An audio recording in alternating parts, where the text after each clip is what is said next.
Thank you for joining us during this special series running throughout the month of July, focused exclusively on women leaders and payments. We've got great content this month focused on mentorship, career advice, getting out of your comfort zone, having your voice heard, and much, much more. A special thanks to our contributing sponsors, Stax Payments, Nuvei, and MAP Advisors, and to our episode sponsors, NMI, DailyPay, G&D, and Ingenico. Hi, everyone, and welcome to the Leaders in Payments podcast. I'm Greg Myers, the host of the show, and today's special guest is Kathleen Pierce Gilmore, the SVP and Global Head of Issuing Solutions at Visa. Kathleen, thank you for being here. Welcome to the show, and more specifically, thank you for participating during Women Leaders in Payments Month. Thanks for having me. I'm thrilled to be here. Great. So tell our audience a little bit about yourself, maybe where you grew up, where you went to school, where you currently live, a few things like that. Sure. So I grew up in Las Vegas, Nevada. That's where I was born, believe it or not. And I often tell the joke that I had a wonderful showgirl career until the age of 10 when I moved to San Diego. That's a total lie. I was not a showgirl. Little Las Vegas humor. I moved to San Diego when I was 10 and then lived there until I went to college, where I went to Northwestern in Illinois. And you'll figure out very quickly, I'm very much a nerd. So I went to Northwestern to study science, and it really enjoyed the changing seasons and the cold weather that it's famous for. I now live in Bethesda, Maryland, right outside DC. I've got 5 kids, 3 cats, 2 dogs.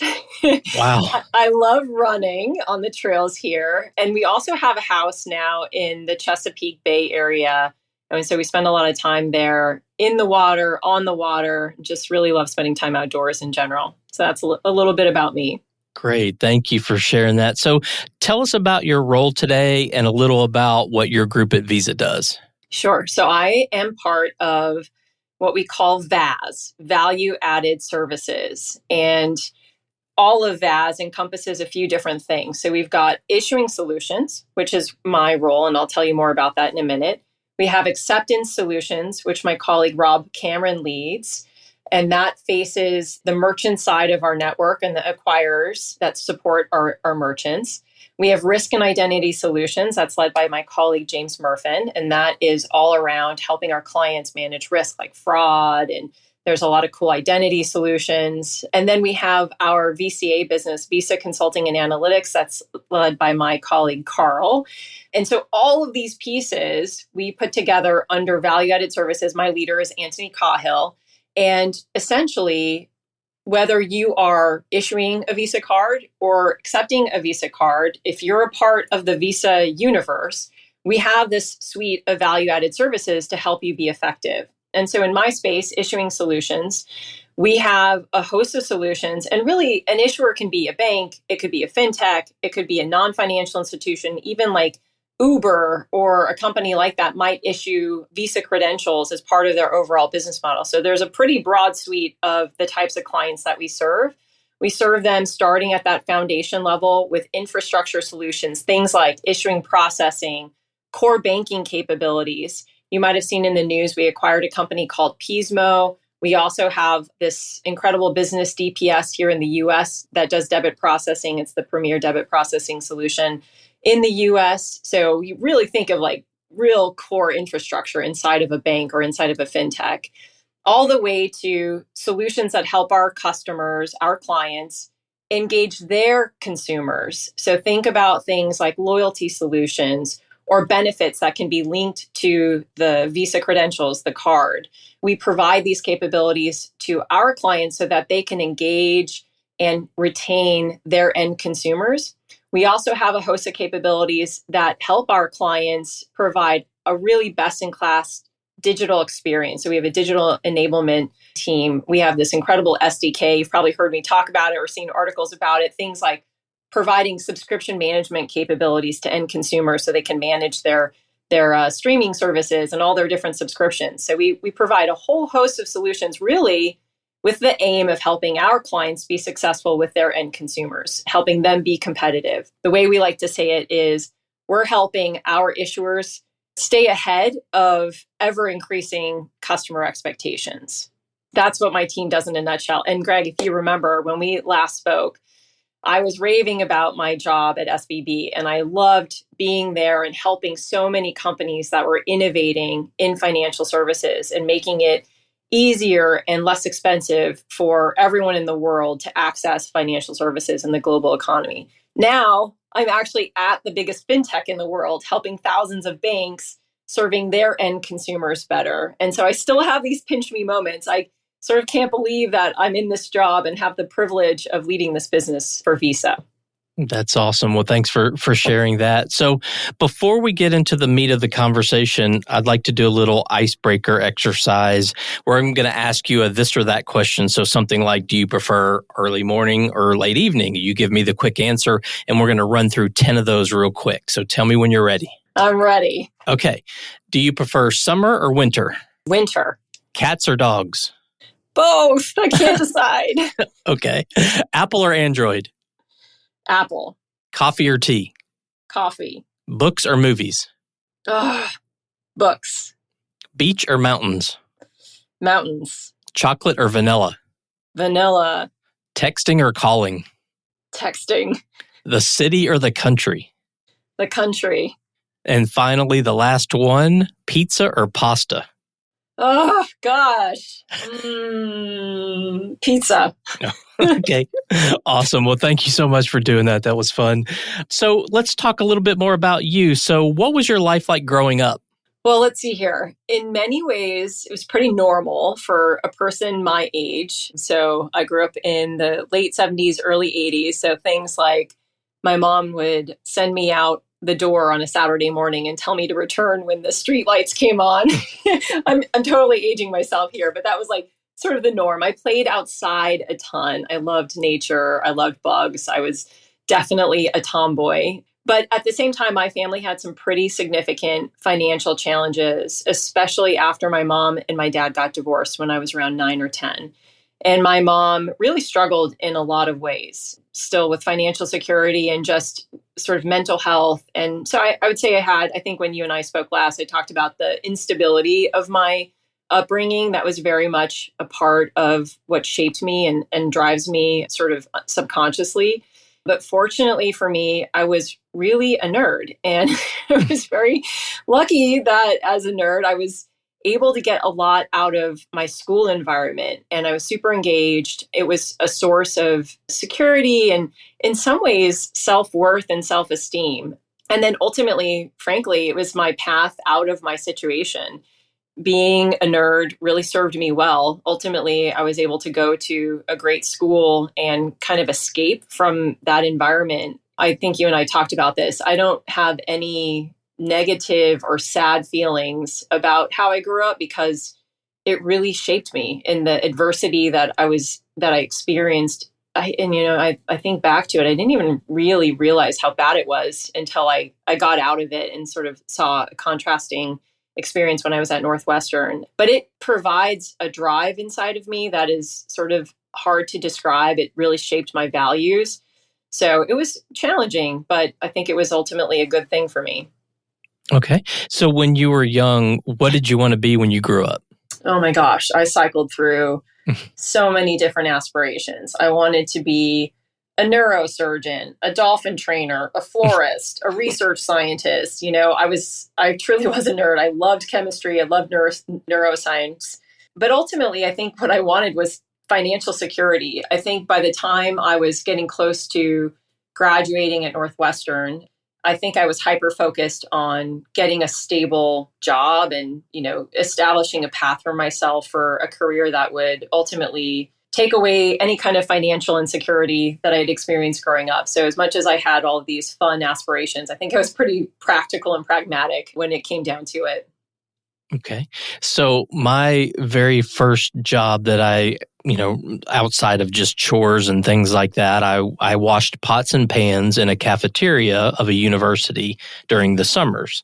So just curious, what was your very first job? Not far from that. I started my amazing career at McDonald's.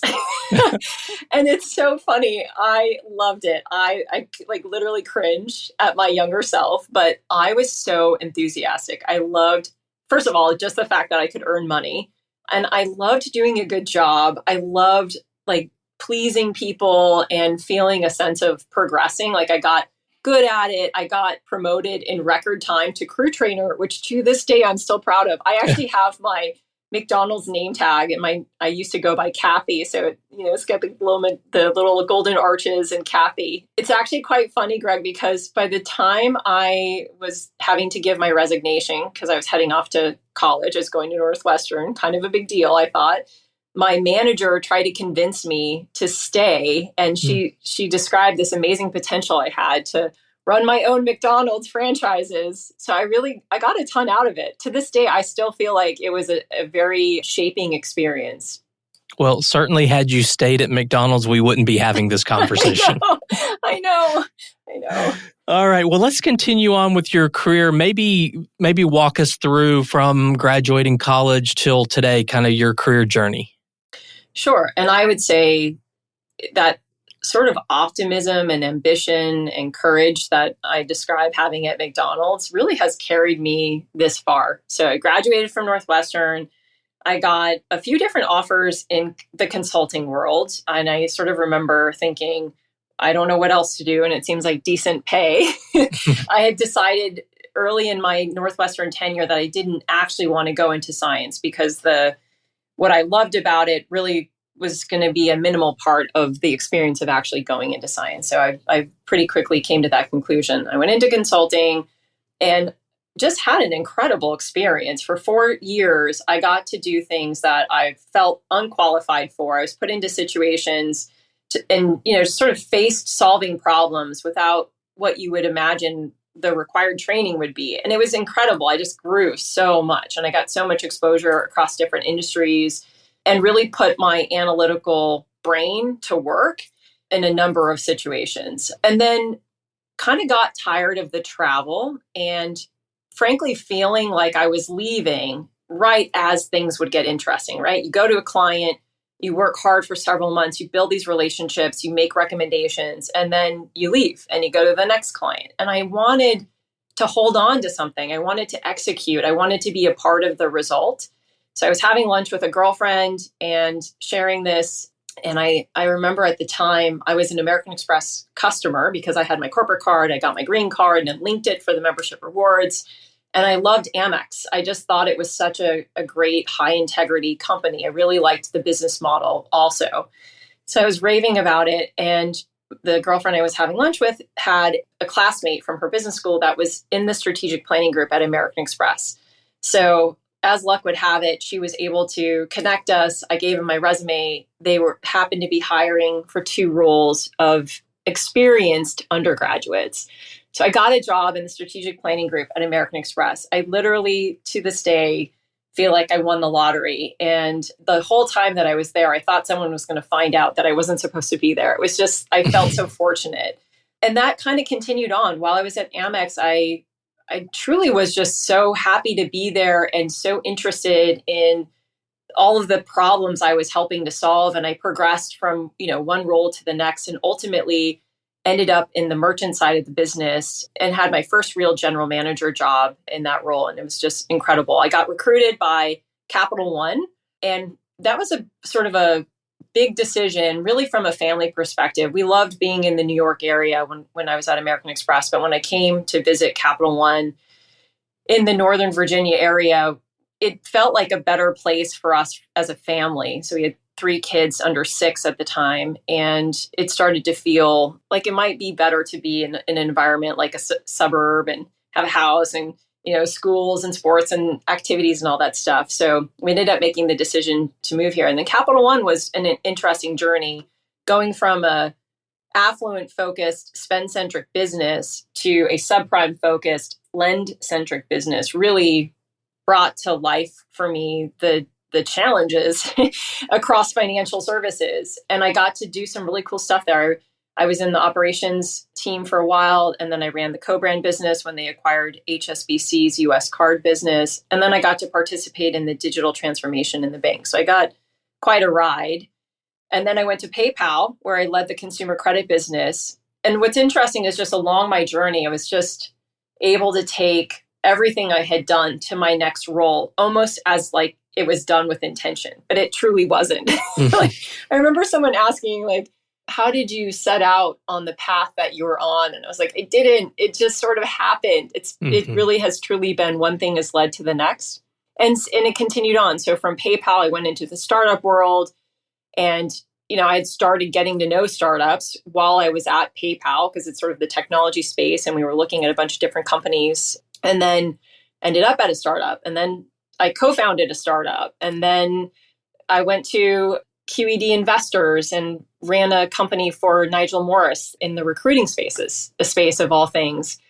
And then COVID hit. And it was actually kind of good timing because my kids were at home for 2 weeks straight with nothing to do. Right as I had left that role. And, we went into a hybrid learning environment for a year and a half. And that's when I ended up at Silicon Valley Bank. And I had actually talked to SVP a year prior, but didn't want to move to California at the time. And with COVID, that no longer was relevant. So I was able to go to SVP and lead the payments business. And this is when you and I chatted last. And it was just an incredible experience, helping basically run all payments. So all money movement, the commercial card business that we had, the acquiring business that we had, all of the wires, the real-time payments that we were launching, the whole kit and caboodle, as they say. And we were really embarking on something interesting in the embedded payment space in particular. And that was a ton of fun. I met and worked with so many incredible companies as we were expanding what we did for them in the payment space, and really got pretty integral into a number of different businesses. And this is why I raved about it so much. I felt like I was able to be a bank, right? A very, what I would have said at the time, very secure financial institution. Obviously, things changed, but serving these companies that were on the edge, right? Like really pushing the envelope, doing interesting things. So it was like this best of both worlds kind of experience. And I was there all the way through the very end until they were eventually acquired, and sort of now they're in their next chapter. But I had entertained a couple of things towards the end of my tenure and was reconnecting with some colleagues that were at Visa. And so I'd been open to thinking about leaving. And then when the whole crisis happened, it just sort of was a natural progression. And I almost couldn't believe it all worked out the way it did. And now I'm here leading this business, which is just, I really feel so fortunate and so lucky because it's even bigger. It's even more expansive, the reach that I'm able to have in this role. And, Visa has 4 billion plus consumer relationships, right? We've got thousands of issuers on our network and millions of merchants. When my team does something effectively with a client, it literally is touching the lives of millions and millions of people. So I feel like I've been able to expand my reach throughout my career and have a bigger impact that, Lord knows what I'll do next. But if it keeps getting bigger, it might explode at some point. So I really just kind of chased the next problem, the next opportunity. I've been very forthright and open with what I'm interested in, what I'm working on. And that's just how things have played out and how opportunities have flowed from one to the next. Okay, great. Well, that brings us up until today. So obviously you've been very successful throughout your career. What are some of your guiding principles? Yeah, well, as you get to know me, I am an open book. And I think someone said at some point I was like the most authentic and honest person they had ever met. So it really is like I am who I am in any situation. And I do have these really strong values. I was very fortunate when I was at American Express to do some emotional intelligence workshops. And there was a big focus on understanding what drives you, understanding what drives you. What is your motivation as a person? What do you care about? So there was this whole exercise I went through where I honed in on my key values. And it's 4 words that I'll use to describe it. Integrity is the first. And this is obviously a really good thing. It's good to have integrity, but it's a really fundamental part of me. There's this notion of accountability and fairness and justice and do the right thing. And it's a very big thing for me. I truly cannot handle dishonesty or ingenuity. I just crave doing the right thing, for others to do the right thing, for there to be justice and equilibrium. And you'll see it manifest in a lot of different ways, whether it's in the my work life or my home life. Excellence is the second one. And this is also just so defines me. I really like to do a good job. I can't stand not doing a good job on something that I know I can do. And if I just put a little bit of effort into, I care about outcomes and results. I'm an efficiency queen. Like I just always want to be better. And, there's obviously that's also a good thing, but can be annoying at times. Sometimes we don't need to be so perfect, as my kids would tell me. But I really am always striving for greatness and striving for betterment. Compassion is the third. And I'd say this one has actually evolved over time for me. I would say I was a lot more linear and overly analytical when I was younger.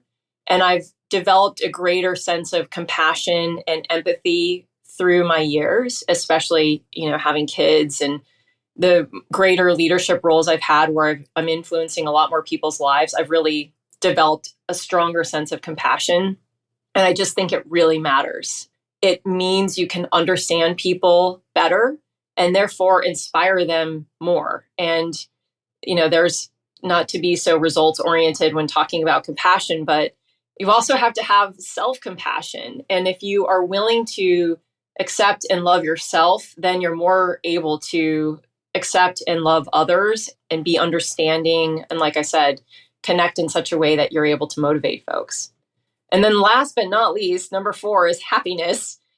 Like, what's the point if you're not having fun? And for me, happiness is truly, it's the absence of anxiety. It's contentness. It's being with my family. It's being relaxed. It's sort of not worrying about things. And I want that for my family. I want that for my colleagues. Like, I think everyone has a right to have happiness, and it's a personal thing. Like, it's your own definition of what happiness is. And it's also up to you to create it and to establish it, but everyone has a right to it. So that right there are my 4 words that describe my values. I love it. I love it. So let's talk about your journey to becoming a leader. Were there any pivotal moments or experiences that kind of helped to shape your path? Yeah, I have a couple. I don't think of the traditional, like, I became a people leader when I had 2 people reporting to me when I took this role. It's not like that. For me, it's been more about driving change. And there's been a couple key moments in my career where I was either presented an opportunity and I took it, or I declared an opportunity and I took it. So I'll give you an example of each. When I was at American Express, I went on maternity leave and was offered a role when I came back to lead the small merchant business, which sounds amazing, but it didn't exist. It was something that Amex had struggled at for a very long time. They had this, what they called unmanaged base of millions of small merchants that didn't have the traditional client management infrastructure to support the small merchants. And we were losing as many as we were acquiring every single year.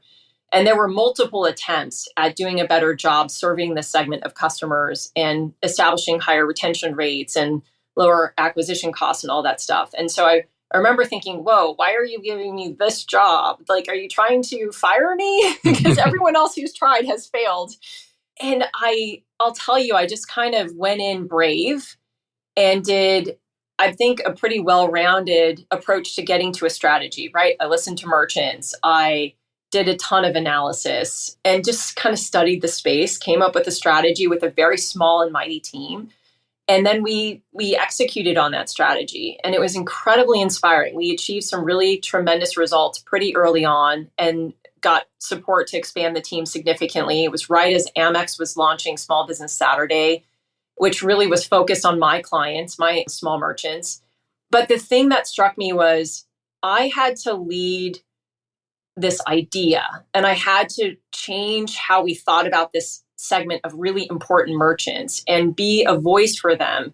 And so there was this idea of driving change and leading, like having thought leadership and sort of driving the organization into a direction that they weren't going. And that meant compelling people to join me and compelling the leadership to fund it. So I really had to establish myself as a leader. And it was somewhat natural because I was so excited about that space and naturally interested in doing better there.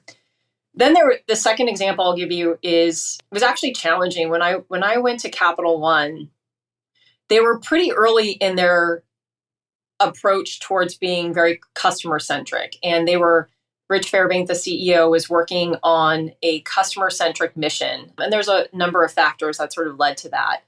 But for me, like the very first day, I felt such a contrast coming from Amex, which was so customer obsessed. It's like the fabric of the company, to a company that just frankly didn't have to really work very hard because the customers that they were going after just didn't have as much choice. And so and I felt such a connection to the customer. That was me. That was my family. Like my family was subprime. We were subprime. And I felt so much, this is also the word I would use, compassion and empathy for our customers. And Capital One was such a great company. They were doing such a great job. They were providing credit to these customers and no one else was. So there was a lot of goodness there. And they had done a lot through the years to be even more customer centric. But for me, there was such a contrast that I was able to see things differently than the executives that had been there for a long time. And I found these gaps in how we thought about customers. And so I had to step up and really put a voice to that customer lens. And at the same time, I also was one of very few senior women in the company and felt different because of that. And so I had to step up in a place where I didn't feel like I was the accepted norm to speak about something that was, quite on the edge.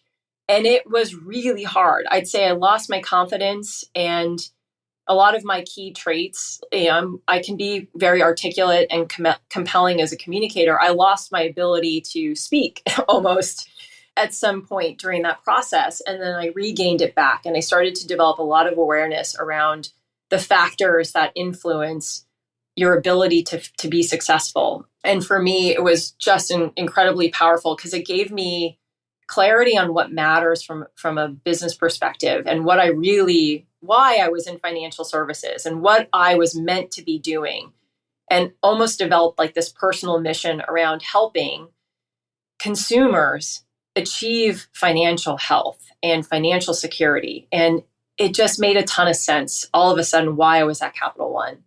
So I kind of realized that it's not about your job title. It's not about how many people report into you. It's not about, if you manage a P&L or not. It's about, are you leading an idea? Are you leading towards something, a vision? And so those pivotal moments, and there are many others, big ones, small ones, but I'd say they shaped me pretty significantly. Okay. And you may have mentioned one of these challenges, which we're going to talk about next already, but maybe there are others.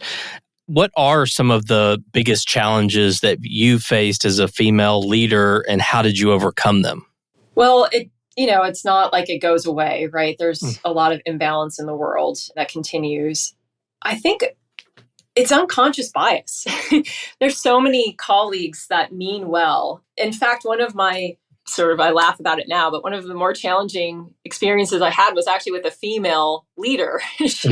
When I was pregnant, I adore her. She adored me. And she was really wanted to look out for me. I had this big belly. I was carrying another human. She wanted to make sure I was okay. And so she actually chose not to give me this major assignment. She gave it to a colleague of mine and then asked me to provide coaching and guidance to my colleague, who was my peer, by the way.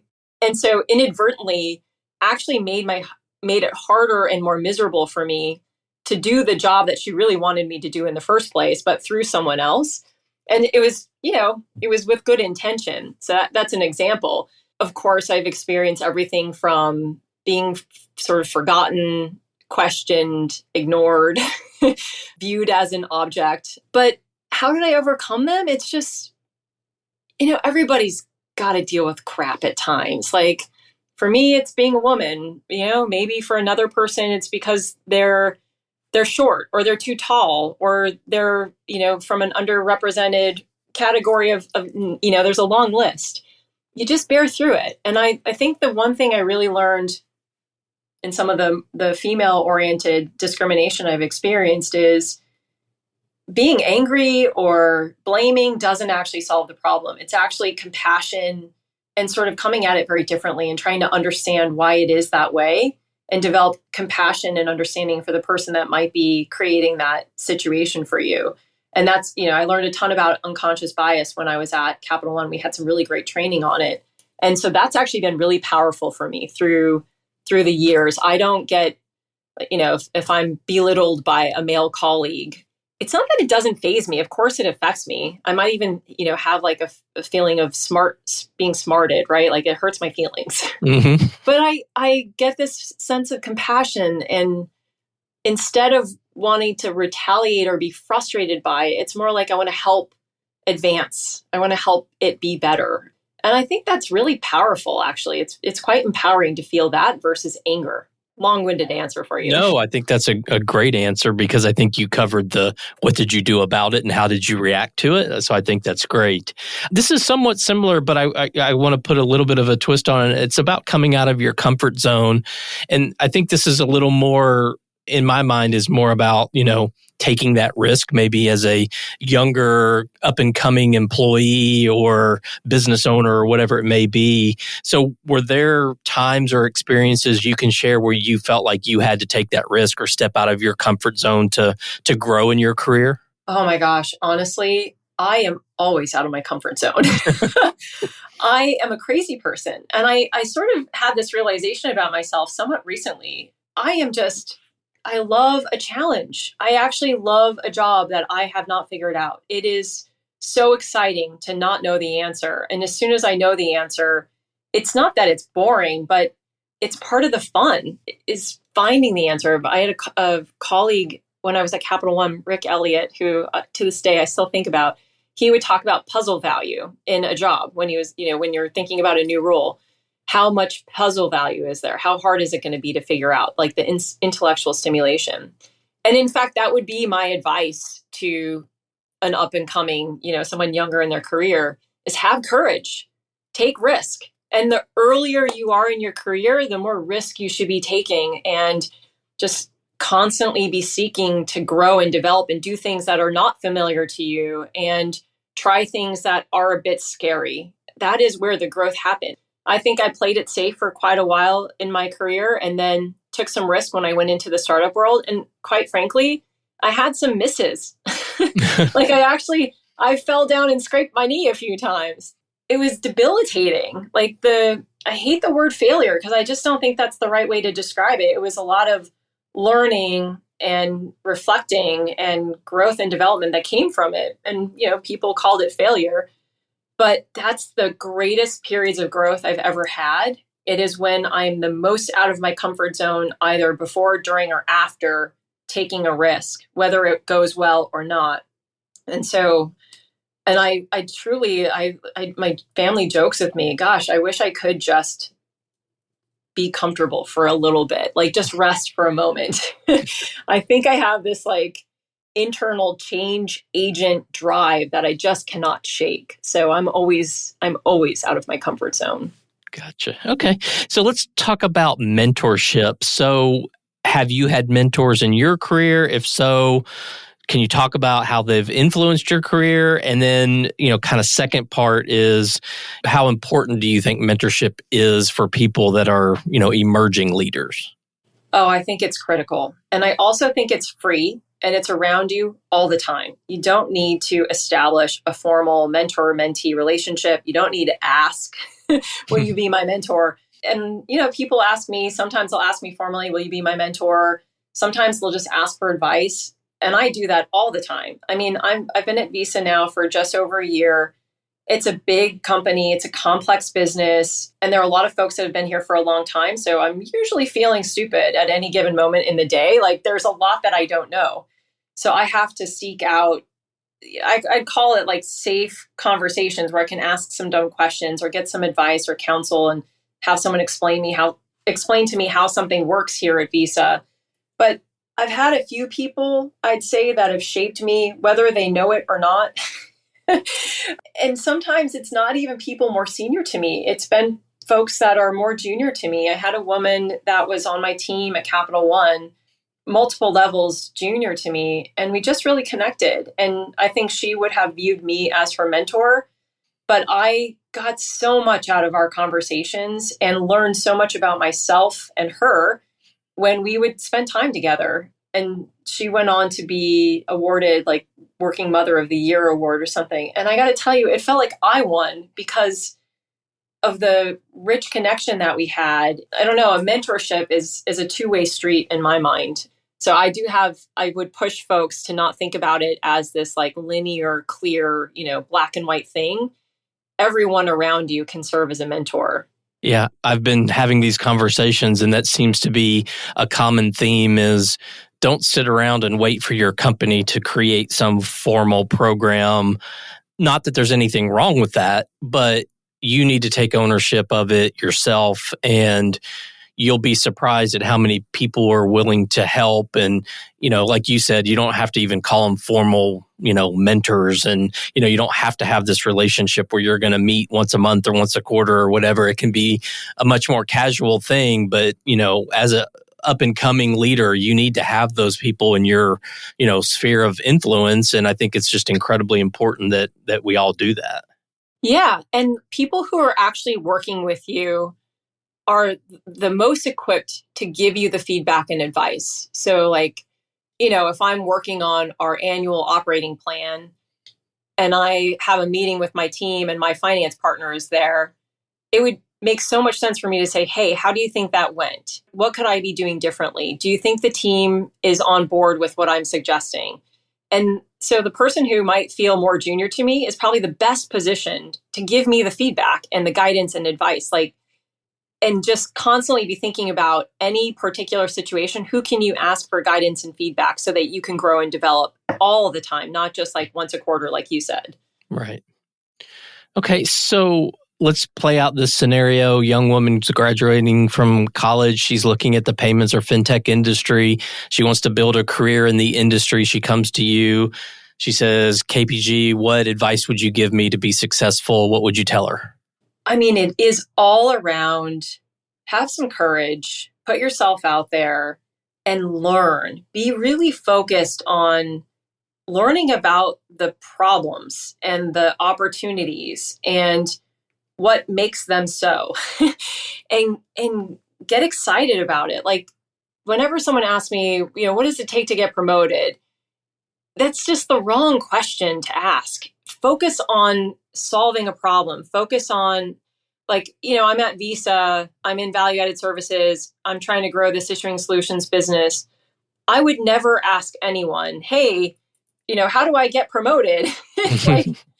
Do your job, do your work, find the opportunity, find the growth, find the biggest problem, find the biggest risk. When you're early in your career, you're very early in the process of developing judgment. So you should be very much in listening mode and seeking to understand and asking a lot of questions. You will provide value. Trust me, you're going to make a lot of PowerPoint slides. You're going to build a lot of spreadsheets. You're going to write a lot of memos, but take it with excitement and enthusiasm because those are your chances to really harden your knowledge and to test it out and to put it into practice. And then practice, put yourself out there.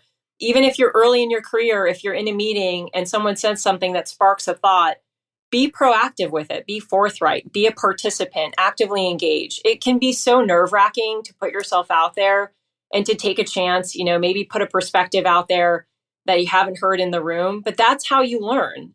And at the same time, be humble. It's okay if you put it out there and no one latches onto it. Do it again. You're just going to be continuing to grow the more chances you try. My son plays basketball. And one of the things I've observed is he doesn't take enough shots. He's so good and he's such a hard worker, but he holds back from taking shots. And I keep saying to him, the more shots you take, the more shots you make. You will also miss more shots, the more shots you take. Right. But you're not going to make it if you don't throw the damn ball. Right. So you just got to put yourself out there. You got to try. And then you learn. Maybe you push a little too hard with your right arm or your your index finger touched the ball too late, you'll try again and you'll adjust. And that's what you do when you're early in your career, is you just take it all on. And at this stage in my career, I'm practicing saying no more. When you're early in your career, you need to say yes all the time. Like every opportunity, and it's slight exaggeration, but really just embrace every chance you get to try something new, to learn something new, and then practice taking risks and putting ideas out there. Yeah, I think that's great advice. So thank you for sharing that. Well, let's wrap up with one final question. Who or what inspires you to keep pushing forward in your career? Let's see here. Well, honestly, I do like a good challenge. And that is what I would describe my job as right now. It's very challenging in such an exciting way. And so I'm just like so stimulated by what I'm doing right now. I'm afraid of being bored. I sometimes joke that I wish I could just be bored. That would be so fun. But I love what I'm doing. I am building this team. Like I have an incredible team, and we're growing and developing together. There's been a lot of work we've put into this business over this last year to make it even more client-centric. And I just think there's so much more upside for us to realize. I can't even imagine not doing this. And I'm sure it will lead to another challenge and another opportunity. And I guess, I want to keep setting a path for others as well. The reality is there are very few senior women in financial services. And when I see someone that's succeeding, it gives me a sense that I can do it too. So I also feel like I am hopefully making it possible for more folks, whether they're coming from a challenging background like I did, or they're in an underrepresented category, and giving them something as a model. And so I feel like hopefully I'm raising up a bunch more folks that will follow behind me and pay it forward when they get to the next stage. So there you go. Awesome. Okay. Well, KPG, thank you so much for your time today. I know your time is very valuable, so I really appreciate you being on the show today. It was my pleasure, Greg. This is like the funnest thing I did today. So awesome. I appreciate you having me. Great. And to all you listeners out there, I thank you for your time as well. And until the next story. A special thanks to our sponsors for helping make this month possible, especially our contributing sponsors, Stax Payments, Nuvei, and MAP Advisors, and to our episode sponsors, NMI, Daily Pay, G&D, and Ingenico. To learn more, visit www.leadersinpayments.com.